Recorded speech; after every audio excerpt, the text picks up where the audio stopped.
eu quero dar uma pincelada com vocês nessas estratégias nutricionais específicas.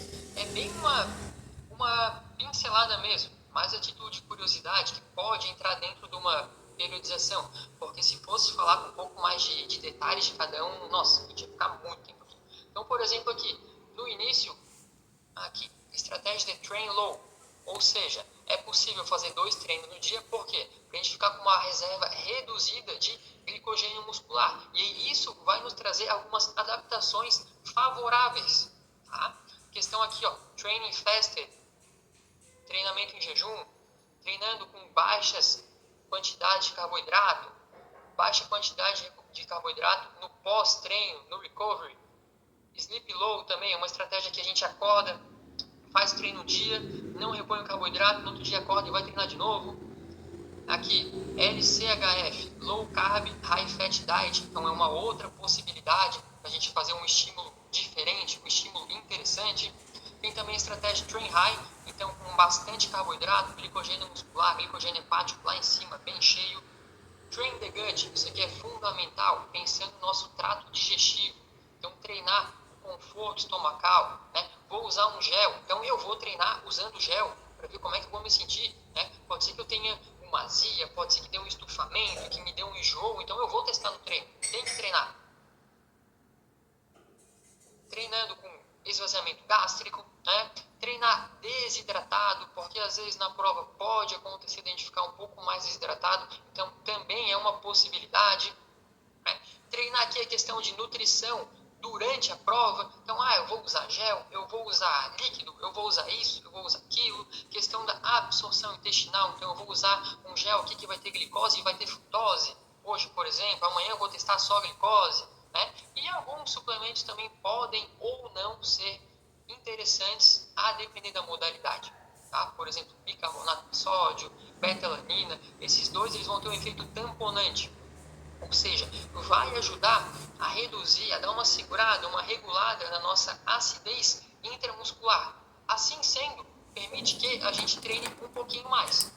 Tá? Para talvez provas mais longas, não faça tão sentido, mas para provas, para treinos de tiro de mais intensidade e curta duração, podem ser estratégias interessantes a serem testadas. Além disso, pessoal, eu quis trazer alguns erros comuns para vocês, só para a gente fazer um apanhado geral, né? Ver, será que eu estou fazendo isso, estou fazendo aquele? Então, por exemplo, primeiro, treinar sempre em jejum, sem orientação. A gente viu ali no nosso slide anterior que o treino em jejum, ele pode sim ser uma estratégia interessante dentro de uma nutrição periodizada, mas fazer sem orientação, fazer de qualquer jeito, pode não ser a melhor das estratégias, né? Pode ser que isso esteja sim prejudicando a sua evolução, a sua recuperação, por exemplo. Ter medo, entre aspas, dos carboidratos, a gente viu ali que para o exercício de endurance, o carboidrato vai ser o nosso principal combustível. A gente tem recomendações aí variando de 3 até 10, 12 gramas de carboidrato por quilograma de peso. Então, assim, o carboidrato, ele faz parte, né? Para quem busca performance, busca performar melhor, tem que ter uma quantidade pelo menos ali razoável de carboidratos. Outro erro bem comum, achar que suplemento faz milagre. Eu não estou treinando direito, eu não estou alimentando direito, mas eu vou comprar aqui esse suplemento aqui, que eu vi a propaganda, que é R$500 um pote, e aí sim, aí ele vai me salvar, né? Claro que não, né, pessoal? Suplementação é uma cerejinha do bolo. Vai sim ter efeito quando a nossa base está sólida, quando a nossa base está bem feita. Então, treino periodizado, descanso adequado, nutrição adequada, aí a gente entra com um suplemento para dar aquele toquezinho a mais, a cerejinha do bolo, e sim a gente extrair um real benefício da suplementação. Porque assim, muitas vezes o pessoal endeusa o suplemento, acha que, meu Deus, o suplemento vai dar aquela baita de uma melhora no meu rendimento. Só que não, pessoal, ele ajuda, mas não faz milagre. Ignorar hidratação, fundamental. Hoje em dia, muitas pessoas não bebem água ou bebem pouca água. Quando vai fazer xixi, aquela urina está super concentrada, está bem amarela, está com mau cheiro. Então, sinal de alerta, está faltando hidratação. Copiar a dieta, copiar o treino do colega. Cara, aquilo ali foi feito para ele, né? para a rotina dele, para o nível de treinamento dele, para a necessidade dele. Então isso aí pode ser um tiro no pé, né? Vamos sempre buscar algo adequado para a gente, né? Para a nossa individualidade, para o nosso nível de treinamento, certo? E um erro que é super comum, não dormir ou não descansar o suficiente. Isso aí acontece com bastante frequência. E algumas mensagens finais, nosso resumão, nossos take-home messages. Energia adequada é igual a performance e saúde. Carboidratos, eles são o principal combustível para o corredor. A recuperação adequada, ela vai garantir uma evolução contínua nos treinos. E uma nutrição planejada é tão importante quanto um treino planejado. Faz parte e faz bastante diferença, tá? E aí, assim, nutrição, ela é uma estratégia. E cada corpo é um corpo.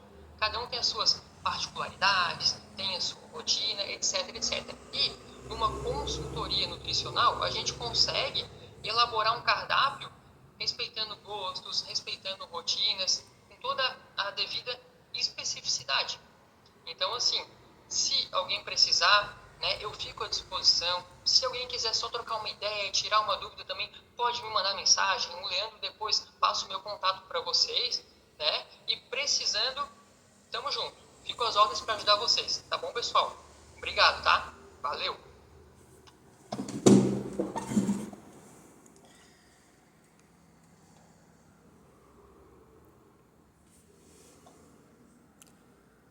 Opa. Estão me escutando? Sim. Perfeito. Show, Gabriel. Acho que, cara, ficou muito bom. Gostei bastante, assim, bastante informação. Eu sou, acho que a nossa área, a da educação física, nós estamos em 3 áreas da saúde aqui: educação física, nutrição e fisioterapia. Acredito que todo mundo sabe um pouquinho de tudo, né? A gente sempre tem alguém dando um pitaco na alimentação, sempre tem alguém dando um pitaco na fisioterapia, sabe como recuperar melhor a pessoa, sabe como, bota o gelinho lá que o gelo é melhor, compra a pomada de cavalo lá que ela vai te ajudar, né? Não come carboidrato demais porque senão tu vai engordar. Faz esse exercício que esse daqui é melhor do que aquele lá, eu faço e dá resultado para mim. Então, acredito que tu falou bem no final ali essa questão de ser individualizado, de ser personalizado. Eu venho comentando isso daí com o pessoal dentro do grupo e por mais que a gente saiba que carboidrato é carboidrato, gordura é gordura, proteína é proteína, treino intervalado é o mesmo intervalado para todo mundo, mas o ritmo de corrida é o ritmo individual de cada um. Por mais que a Júlia e a Mi corram parecidos, a Júlia tem uma personalidade, um perfil de corredora, a Milena tem outro perfil de corredora. Elas até podem correr junto, mas o treinamento é individualizado, é personalizado. E isso é na alimentação, é na recuperação, na fisioterapia quando a gente precisa disso, então tem que ser personalizado isso daí. Cara, eu tenho 2 dúvidas aqui, eu tenho mais, né, mas vou fazer 2 aqui, depois eu abro mais para perguntas aí também. Eu fiquei um pouco em dúvida ali, o que seria aquele que tu falou ali, o single e múltiplo transportadores de carboidratos. Dá um exemplo prático para mim, assim, porque eu pensei assim, beleza, eu nos meus treinos, treino curto e prova curta, eu nem faço uso de carb up, de carbogel, 5 e 10 km eu nem faço. Agora para prova longa eu já faço uso de carb up. O que seria o carb up? Ele se incluiria onde? Ele se incluiria num simples transportador ou num múltiplo transportador?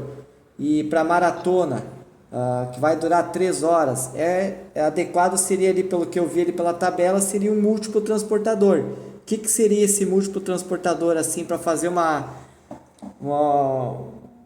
servir da melhor forma possível, dar aquela energia para o corpo realmente ali que a gente está precisando? Tá. Essa questão dos transportadores tem relação com o intestino. Perfeito. Por exemplo, a gente tem o transportador GLUT1, GLUT2. Um, por exemplo, vai fazer o transporte, a captação ali da glicose. E um outro tipo de transportador faz, por exemplo, da frutose. Quando a gente fala em ter que usar diferentes tipos de transportador, a ideia é que se a gente usar uma paulada muito grande de glicose, por exemplo, o transporte de glicose vai ficar saturado, eu não vou conseguir captar tudo aquilo, não vou conseguir usar tudo aquilo no meu intratreino, certo? E ainda, como vai ter muita glicose ali nessa questão do intestino, sem eu conseguir absorver, pode trazer um desconforto, pode dar uma dor de barriga, uma distensão, etc. Então, essa ideia de diferentes tipos de transportadores tem relação com a absorção. Porém, se a gente avaliar os géis disponíveis hoje em dia, a gente dá uma olhadinha ali na tabelinha, nos ingredientes, a maior parte deles hoje já utiliza blend de glicose mais frutose, ou até outros tipos de carboidratos. Tem, por exemplo, gel, que tem também palatinose, né? Tem diferentes tipos de carboidrato dentro do suplemento. Então, hoje em dia, essa questão de diferentes transportadores, se for suplementar como gel, não tem tanto problema, porque a maior parte dos suplementos já vem com um blend de carboidratos. Porém, se você, Leandro, fizesse, por exemplo, eu vou levar aqui o meu carboidrato, eu vou preparar em casa, vou usar o suplemento de dextrose, que é glicose, né? E vou colocar ali 60 gramas de glicose para eu usar no meio do meu treino. Pô, é muita glicose. Pode ser que o transporte da glicose ele fique saturado, você não faça o devido transporte, consequentemente, não absorva, não metabolize tudo aquilo e dê um ruim, entendeu? Então, essa questão de múltiplos transportadores tem relação com a absorção e com o tipo de carboidrato. Eu posso depois pesquisar uma imagem mais didática, mas assim, o resumão é isso. E, por exemplo, você falou, eu vou fazer uma maratona, vou fazer um treino mais curto.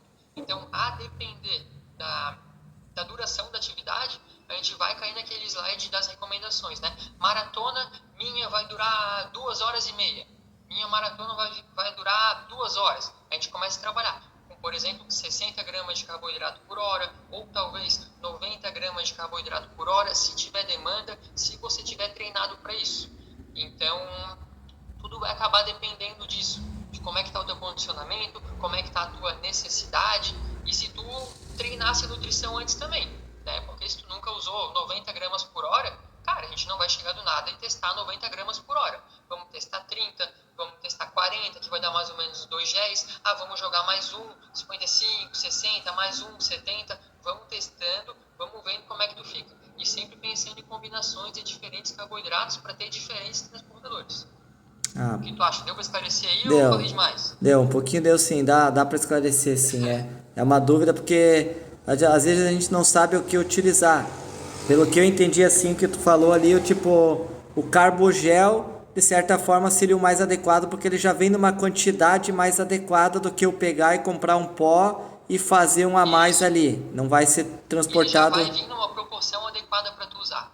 Até se tu tiveres um aí em mãos, depois dá uma olhadinha ali nos ingredientes. Vê se não vai ter um blend de glicose mais frutose, por exemplo, ou outros tipos de carboidratos. Hoje em dia, a maior parte deles já vem assim, para evitar de dar problema.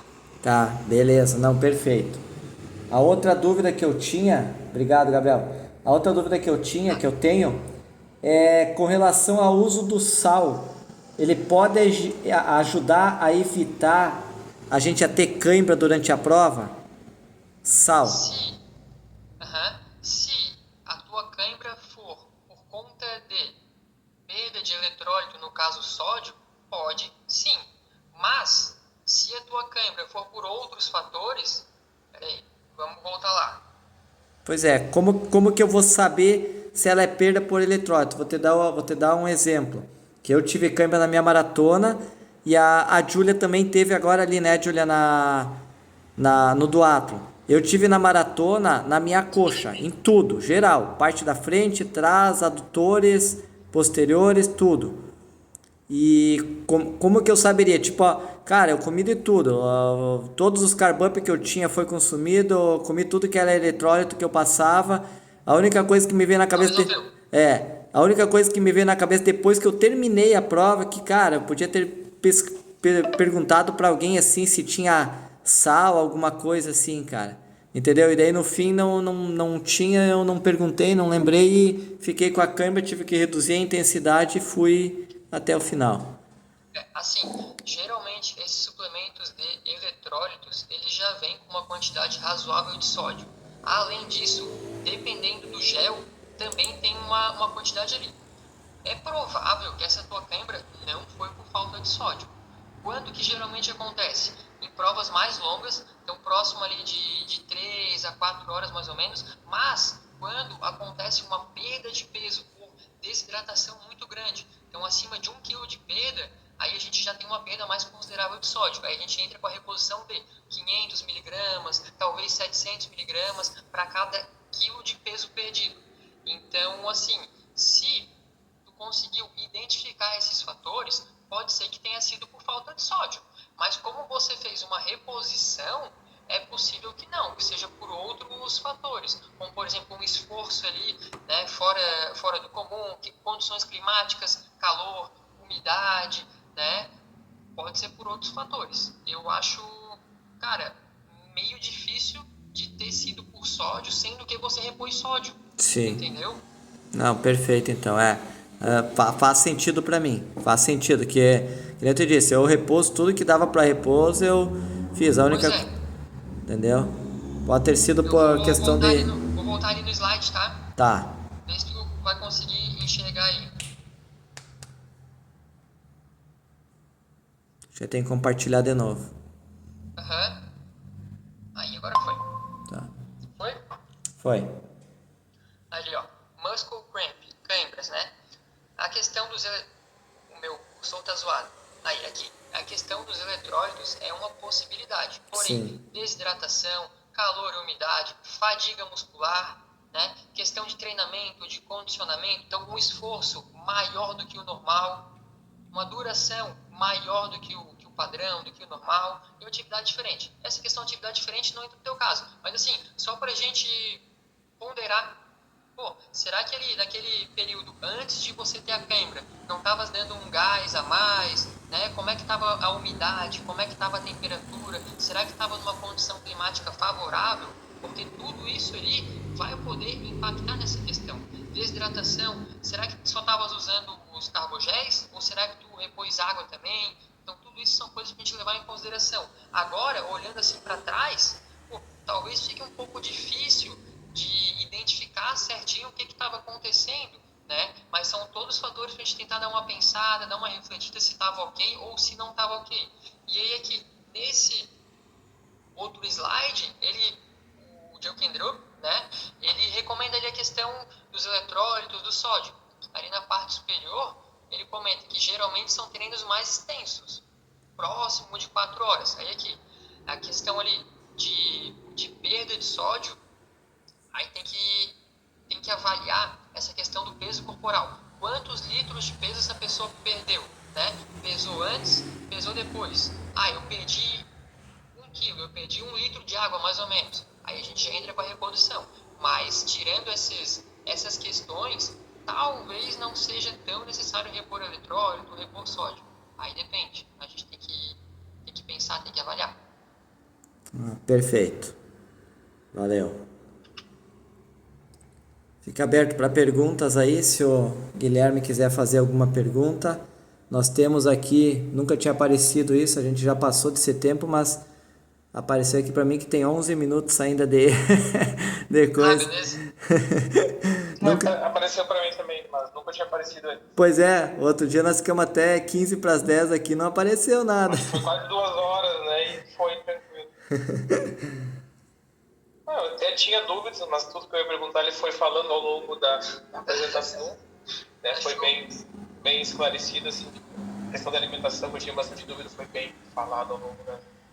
E a outra dúvida era de eletrólito, porque eu costumo fazer eletrólito, a reposição de eletrólito durante o treino, mas eu não sabia exatamente direito se realmente funciona, se não funciona. Então, Quanto tempo dura o teu treino, né? eu tenho feito treinos de curtos, né? Tipo, dá 5 km, 30 minutos, 30 e poucos minutos, né? Então, mas nunca soube se realmente fazia efeito dentro desse pouco tempo, né? Tipo, meio que foi um costume e eu segui fazendo. Exato. É meio que um placebo pra cabeça, né? Tipo isso. Tô tomando aqui, agora vai. Tô bem, eu vou render mais e vai ficar. A questão o efeito placebo acaba sendo bem presente em suplementação, né? Mas para esse tipo de atividade, como ela não vai ter uma duração tão grande, essa suplementação não faz muito sentido. Perfeito. Eu nem vou perguntar se a Júlia tem dúvida. Mas eu tenho. Ai, A câimbra dela eu identifiquei como um esforço muito puxado. Ela fica emocionada na prova e tem câimbra. a emoção era grande, Foi. né, Júlia? Foi a bike.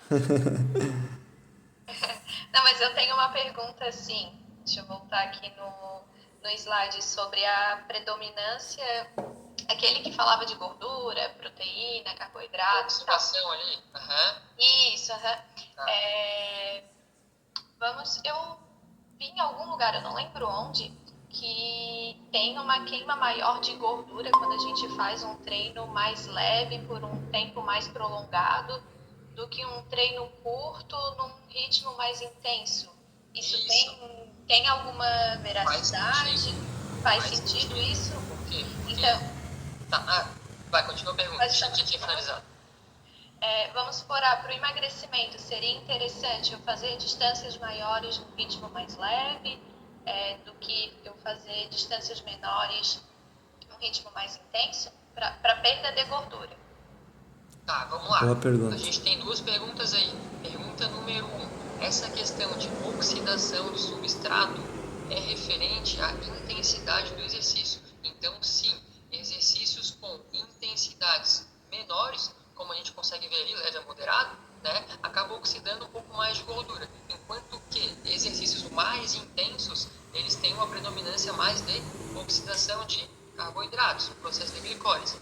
Tá, respondemos a primeira pergunta. Então, sim, ok. Tá? Segunda pergunta, para o processo de emagrecimento, o que vai, de fato, impactar nesse processo é a questão do déficit calórico. Se durante o treino você oxidou um pouquinho mais de gordura, mas durante o dia você comeu um monte, vai repor aquela gordura, né? Se a gente pensar aí num treino de, de 1 hora, intensidade mais leve a moderada, a gente marcou ali no nosso reloginho, deu, 300 calorias. Vamos voltar aqui. Aí, 1 grama de gordura tem 9 calorias. Então, se eu gastei 300 calorias com a predominância da oxidação da gordura, eu gastei quantos gramas de gordura ali? 30 e poucas gramas. Será que isso faz sentido no emagrecimento? 30 gramas? Pouco. É ínfimo. Então, assim, o que de fato vai fazer diferença é se no final do dia a gente conseguiu se manter no déficit calórico e se a gente estava treinando, né, para gastar o nosso gasto, para aumentar o nosso gasto de calorias. A predominância do substrato utilizado em 1 hora de treino não vai fazer tanta diferença assim na prática, tá? Perfeito. Nossa. Muito bom, Gabriel. Muito bom Valeu. essa reflexão aí, faz sentido mesmo. A gente fica pensando, né, Julia? Eu também pensei com a Julia com relação a isso daí. Fiquei pensando aqui, daí tu pegou e botou bem certinho ali, faz sentido. Eu já tenho uma noção assim de que o déficit calórico ele é importante, mas a gente pensa também na questão do exercício, mas faz sentido sim, cara. Muito bom. Sim, com certeza. Mas acho que é isso, galera. Hoje veio menos gente, eu consegui gravar em 3 partes, nós estamos na terceira parte aqui, para não ficar muito comprido aqui, depois eu vou botar em 3 vídeos lá no YouTube. Não, ainda não é aquela gravação dos sonhos, tá? Acho que ficou um pouco... acho que vai ficar um pouquinho melhor do que a da Lilian, da Físio, porque da Lilian eu filmei ela falando, e aqui eu já estou filmando a tela e está saindo áudio, então já está ficando um pouquinho melhor. Boa. Tá? Então já vai aparecer aí o pessoal, já vai aparecer as dúvidas aí tudo. E a ideia é... Só uma pergunta aí, Leandro. Pode mandar. Enquanto ele tá aí, tipo esses que o pessoal fala, tipo, hackzinho de corredor, assim, tipo, uma banana com mel, essas coisas, tipo, um treino mais longo, realmente tipo, tem algum efeito dentro do treino, assim, vai realmente te dar uma energia ou alguma coisa assim, tipo. Ou é um placebo que nem o eletrólito? Não, ali daí já faz mais sentido, porque a gente está usando a banana com mel, vai ser um carboidrato, né? Não vai ser muito fibroso, então vai ter um processo digestivo um pouco mais rápido, né? Vai ter glicose, vai ter frutose, então sim, faz sentido pensar que vai ajudar alguma coisa. Porém, quando são treinos mais curtos, essa refeição ali imediatamente antes do treino talvez não melhore tanto assim a performance. Por quê? Porque a gente tende a usar um pouco mais o glicogênio muscular, que é a nossa reserva de carboidrato do músculo. Mas, quando a gente pensa em treinos mais longos, essa refeição rica em carboidratos previamente vai ter o chamado efeito poupador do glicogênio. Aí sim, tá? E aí cai também naquela questão, vou treinar em jejum ou vou treinar alimentado? Então, se for, por exemplo, essa ideia, a banana com mel, de manhã cedo, para tu treinar, pode ser uma possibilidade, né? Se tu tens um mal-estar e coisa e tal, mas se tu tem um bom rendimento, se tu não passa mal, se tu fica ok, poderia testar em jejum também. Não tem a obrigatoriedade de usar, tendo em vista que, né, hoje, atualmente, tu não faz um treino tão longo, né? Vai ser ali 5 quilômetros, 30, 40 minutos talvez. Então, por esse caso, daria até para testar o treino em jejum, sem problema nenhum. Aí é questão de testar, de periodizar, né? Ver se tu não passa mal, né? Isso é bem importante. Vai testar, cuidado para não sair na rua, né? Talvez teste ali numa esteira, num ambiente mais controlado e vai vendo como é que tu vai sentindo ali como é que teu corpo responde, para daí talvez fazer o 5K na rua em um outro momento, tá? Normalmente eu treino sempre, tipo, meio de tarde pro final da tarde. Então, tipo, a minha última refeição é o almoço, tá? Garantido. Uhum. Né? Então, e era mais essa dúvida. Um dia ainda vou chegar nos longões e aí lá pra frente eu penso sobre. Aí essa ideia desse lanche, banana com mel, é interessante porque não vai pesar muito no estômago ali, né?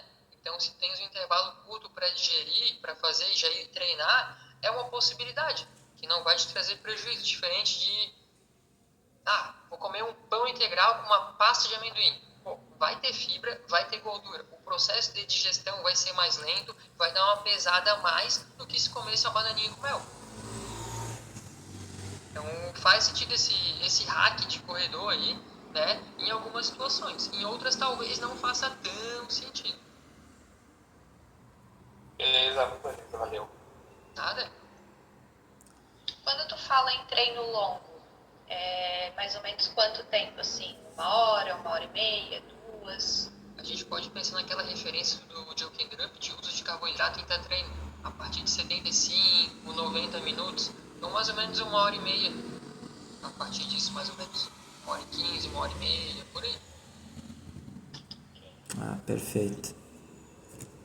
Mas, então é isso, eu quero só, que falta 2 minutos aí, te agradecer, Gabriel, pela tua disponibilidade em vir conversar com a gente, tirar nossas dúvidas, que Nada, que isso.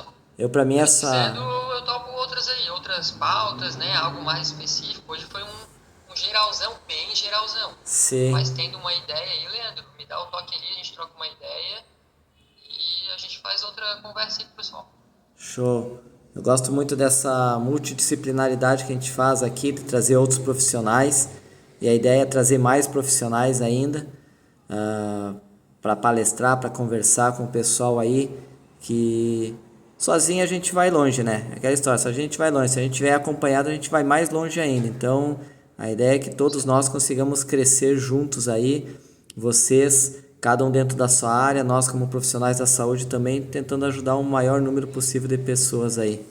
Seria essa a ideia mesmo. Tá? Com certeza, concordo contigo. Tá, então um agradecimento especial mesmo para ti aí. Obrigado, Guilherme, pela presença. Obrigado, Júlia, mais uma vez aí. E depois eu posto lá. Depois eu faço as postagens no YouTube lá também. Aí eu te aviso ali, te mando tudo bem direitinho ali também daí, tá, Gabriel? Tá, show? Certinho, Show, então. então. Pessoal, muito obrigado mesmo. Valeu. E tá quase no fim, tá vindo uma tarjinha ali.